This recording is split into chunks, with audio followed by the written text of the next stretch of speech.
അല്ല അതിപ്പോ ഞാൻ അതിപ്പോ ഇല്ല. അവളെ നീ ഇത്രയും ചീത്ത വിളിക്കേണ്ട യാതൊരു കാര്യമില്ല. ഞാനും ചീത്ത വിളിച്ചു. ഒന്നും വിളിച്ചില്ലേ? നീ അവളെ ഗദ്ദെന്ന് വിളിച്ചില്ലേ? പിത്തക്കാടിന്ന് വിളിച്ചില്ലേ? അത് ഞാൻ മാത്രമല്ല, മത്തായിച്ചേട്ടനെ വിളിച്ചില്ലേ? വിളിച്ചു, ഞാൻ വിളിച്ചു. എനിക്ക് അധികാരമുള്ളൂ, ഞാൻ വിളിച്ചു. കാരണവന്മാർക്ക് അടുപ്പിലും തുറന്ന് ഒരു പഴഞ്ചൊല്ലുണ്ട്, അത് ആദ്യം മനസ്സിലാക്കി. മത്തായിച്ചേട്ടൻ അടുപ്പിൽ അലമാരിൽ എവിടാന്ന് വെച്ചാൽ തട്ടിക്കോ. അതേപോലെയാണോ നീ സ്റ്റേജ് വെച്ച് അവിടെ കറന്ന് കുട്ടിക്കല്ലേ നീ അടിച്ചത്? അതൊക്കെ എന്റെ ആക്ടിംഗ് അല്ലേ? ആക്ടിങ്.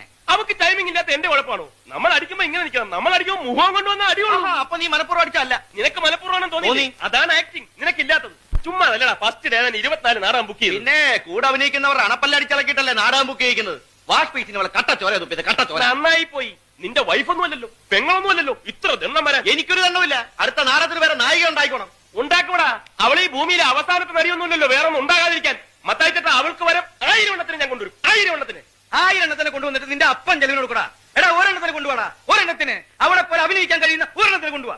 ശരി, ഞാൻ ഈ വെല്ലുവിളി ഏറ്റെടുക്കുന്നു. ഇനി ഒരു നായികയെ കണ്ടെത്തിയിട്ടല്ലാതെ ഈ ഗോപാലകൃഷ്ണൻ വിശ്രമമില്ല.